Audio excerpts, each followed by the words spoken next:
여러분, 지금 혹시 떨리는 손가락으로 결제하기 버튼 위에 머물고 계신가요? 딱 하나 남음. 오늘만 이 가격. 이 짧은 문구들이 여러분의 뇌를 얼마나 처절하게 뒤흔들고 있는지 아시나요? 이건 단순히 쇼핑을 좋아하는 문제가 아닙니다. 노벨상 수상자 데니얼 카너먼이 증명한 손실 회피 편향이라는 지독한 심리적 덫, 그리고 우리 뇌의 보상 회로를 장악한 도파민의 치밀한 합작품이죠. 여러분의 전두엽이 잠든 사이 마케터들은 1975년부터 검증된 희소성 효과를 이용해 여러분의 이성을 아주 손쉽게 마비시키고 있습니다.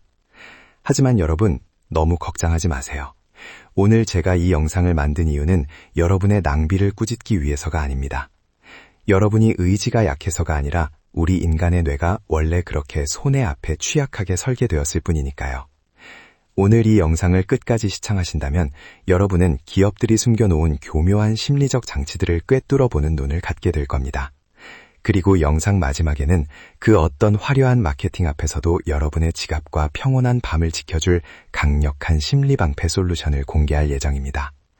자, 이제 자책은 그만두고 우리 뇌 속에서 벌어지는 이 기막힌 심리게임의 실체를 파헤치러 함께 가보실까요? 지금 시작합니다. 안녕하세요. 너와 나의 심리학 채널을 찾아주셔서 감사드립니다. 오늘 정성껏 준비한 심리학 한 편을 들려드리겠습니다.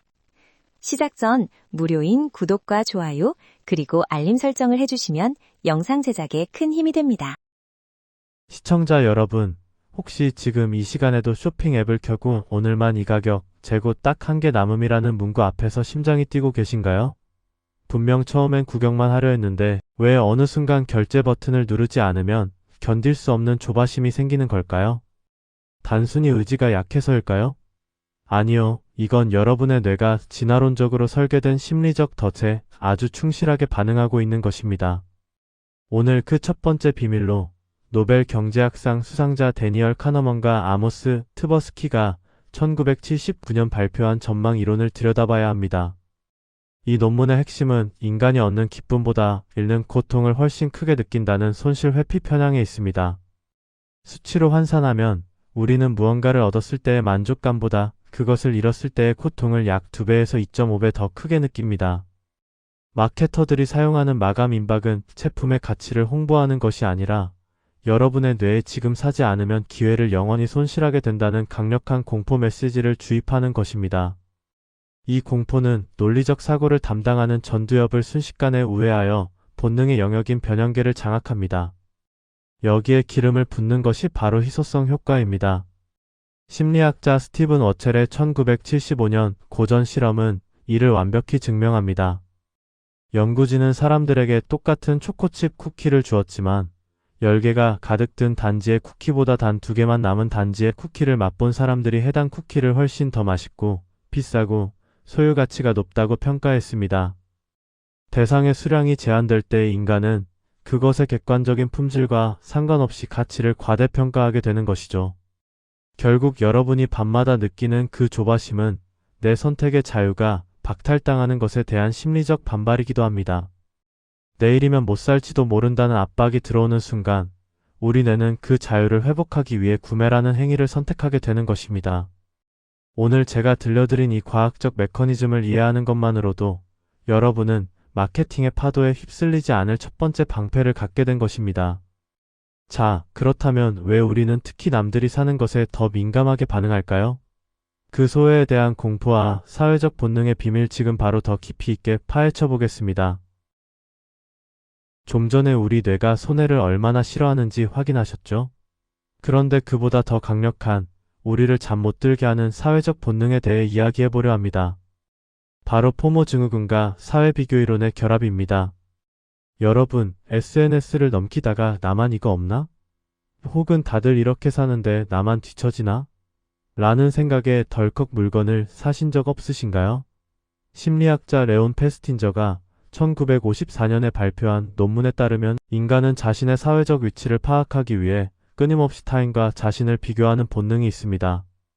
특히 현대사회에서는 인스타그램 같은 플랫폼이 이 비교 대상을 전 세계로 확장해버렸죠. 여기에 2013년 앤드류 프르지빌스키 교수의 연구로 유명해진 포모 증후군이 가미됩니다. 흐름을 놓치는 것에 대한 극심한 공포는 우리 뇌에 비상벨을 울립니다.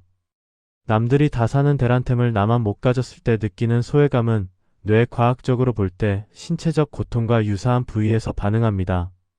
즉, 유행하는 가방이나 화장품을 사는 행위는 단순한 소유욕이 아니라 집단에서 낙오되지 않으려는 생존을 위한 방어 기제인 셈이죠. 마케터들은 이 지점을 밴드 외권 효과로 공략합니다. 이미 10만 명 이상이 선택한 아이템이라는 문구는 여러분에게 제품의 질을 설명하는 게 아니라 당신도 이 대열에 합류하라는 무언의 압박을 주는 겁니다. 문제는 이렇게 산 물건이 주는 만족감은 매우 짧다는 거예요.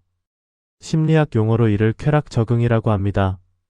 새로운 물건이 주는 도파민은 금방 사라지고 우리는 다시 피규어와 불안의 굴레에 빠져 또 다른 결제를 준비하게 되죠.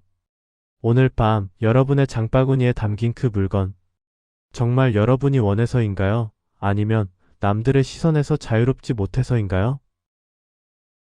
여러분, 혹시 오늘 너무 힘들어서 혹은 기분이 우울해서 나를 위한 선물이라며 결제 버튼을 누르진 않으셨나요?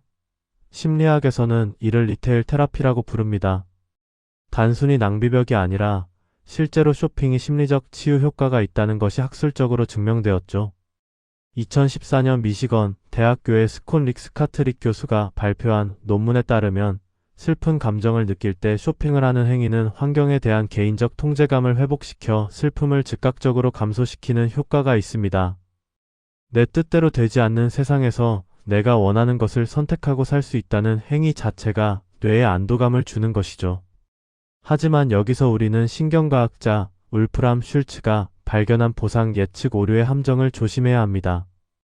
우리 뇌의 즐거움 담당인 도파민은 물건을 손에 넣었을 때보다 어떤 물건을 살까 고민하고 결제하기 직전에 가장 폭발적으로 분출됩니다. 즉, 우리는 물건 그 자체보다 구매하는 과정의 짜릿함에 중독되는 것이죠. 문제는 택배 상자를 뜯는 순간 도파민 수치가 급격히 떨어지며 더 큰 공허함이 찾아온다는 점입니다. 특히 밤늦게 쇼핑에 취약해지는 이유는 로이 바우마이스터의 자아 고갈 이론으로 설명됩니다. 인간의 의지력은 마치 배터리와 같아서 낮 동안 직장과 육아에서 감정을 조절하며 에너지를 다 써버리면 밤에는 합리적인 판단을 내릴 자기 조절력이 바닥나게 됩니다. 전두엽이 잠든 사이 본능적인 보상 회로가 지갑을 열게 만드는 것이죠. 그렇다면 우리는 이 도파민의 노예로 살아야 할까요? 오늘 제가 제안하는 심리 방패는 HALT 법칙입니다.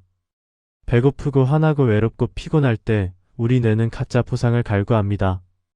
이 네 가지 상태 중 하나라도 해당한다면 결제창을 닫고 일단 잠을 청하세요. 여러분의 가치는 현관 앞에 쌓인 택배 상자의 개수로 결정되지 않습니다. 진짜 나를 채우는 것은 물건이 아니라 내 감정을 스스로 다스릴 수 있다는 자기 효능감이라는 사실을 잊지 마세요. 우리 앞서 마감 임박이나 도파민 이야기 했잖아요. 그런데 사실 우리 일상에서 가장 무서운 건 따로 있습니다. 바로 무료라는 단어의 저주예요. 27,000원짜리 티셔츠 하나 샀는데 3만원 이상 무료 배송이라는 글자를 보면 어떤 생각이 드시나요? 배송비 3,000원이 갑자기 세상에서 제일 아까워지기 시작하죠. 결국 배송비 아끼겠다고 딱히 필요도 없는 5,000원짜리 양말을 추가해서 32,000원을 결제합니다. 3,000원 아끼려다 5,000원을 더 쓴 건데 결제하는 순간 우리는 나 오늘 알뜰했어 라며 뿌듯해하죠. 이게 바로 행동 경제학자 댄 에리얼리와 크리스티나 샴파니어가 2007년 발표한 논문 제로 에즈 스페셜 프라이스에서 증명한 공짜 편향입니다. 실험 결과 사람들은 아주 저렴한 가격의 명품 초콜릿보다 공짜인 저가형 초콜릿에 비이성적으로 열광했습니다. 우리 뇌는 0이라는 숫자를 첩하는 순간 그 이득을 얻기 위해 들어가는 부차적인 비용이나 기회비용을 계산하지 못하게 마비되어 버리는 것이죠. 마케터들은 이 지점을 미끼 효과로 활용합니다. 여러분이 알뜰한 소비자가 되고 싶어하는 그 선한 본능을 역이용해 더 많은 지출을 유도하는 거예요. 자, 이제 진짜 마지막 솔루션입니다. 앞으로 배송비가 아까워서 물건을 추가하고 싶을 때 딱 이렇게 생각하세요. 배송비 3,000원은 이 물건을 집 앞까지 안전하게 모셔다주는 전문적인 물류 서비스 비용이다. 그 3,000원을 기꺼이 지불하는 게 필요 없는 물건으로 집안 공간을 낭비하고 내 심리적 에너지를 쓰는 것보다 훨씬 경제적인 선택입니다. 진짜 현명한 소비는 싸게 사는 것이 아니라 불필요한 것을 사지 않는 것에서 시작됩니다. 지금까지 우리는 마케팅이 친 촘촘한 그물과 우리 뇌의 본능이 어떻게 충돌하는지 지켜봤습니다. 이제 마지막 질문을 던질 때입니다. 알면서도 당하는 이 굴레를 어떻게 끊어낼 것인가? 오늘 그 최종 솔루션을 공개합니다. 먼저 우리가 결제 버튼을 누르기 직전 반드시 꺼내 들어야 할 심리적 도구는 미래의 나 시각화입니다.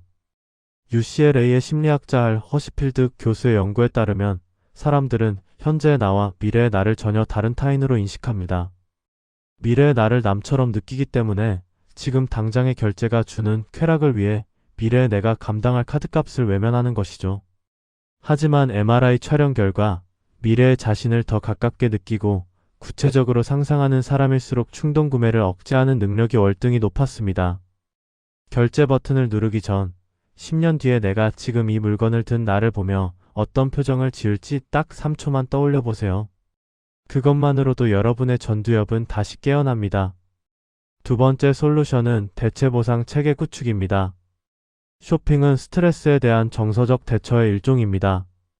2000년 타이스와 브라슬라브스키의 연구에 따르면 기분이 나쁠 때 인간은 장기적인 목표보다 당장의 기분 전환을 선택하는 경향이 강합니다. 이때 필요한 것이 바로 도파민 리스트입니다. 쇼핑이 아닌 비용이 들지 않으면서도 즉각적으로 기분을 좋게 만드는 5가지 행동, 예를 들어 5분 스트레칭, 좋아하는 노래 듣기, 반려견과 놀기 등을 적어두세요. 결제 욕구가 밀려올 때 리스트 중 하나를 먼저 실행하면 뇌의 보상 회로가 쇼핑이 아닌 다른 경로로 만족감을 얻으며 구매 욕구가 현저히 낮아집니다. 마지막으로 가장 강력한 장치는 72시간의 유예입니다. 감정적 자극으로 인한 도파민 수치는 72시간이 지나면 급격히 정상 궤도로 돌아옵니다. 장바구니에 담아두고 딱 3일만 기다려보세요. 그때도 여전히 이 물건이 나에게 가치가 있다면 그것은 충동이 아니라 진정한 필요입니다. 시청자 여러분, 소비는 나의 가치를 증명하는 수단이 아니라 내 삶을 꾸려가는 도구일 뿐입니다. 이제 마케팅이 설계한 조바심에서 벗어나 여러분의 지갑과 마음의 진정한 주인이 되시길 바랍니다. 이 영상이 여러분의 삶의 작은 변화의 시작이 되었다면 좋겠습니다. 지금까지 여러분의 마음을 읽어주는 너와 나의 심리학 채널이었습니다. 감사합니다.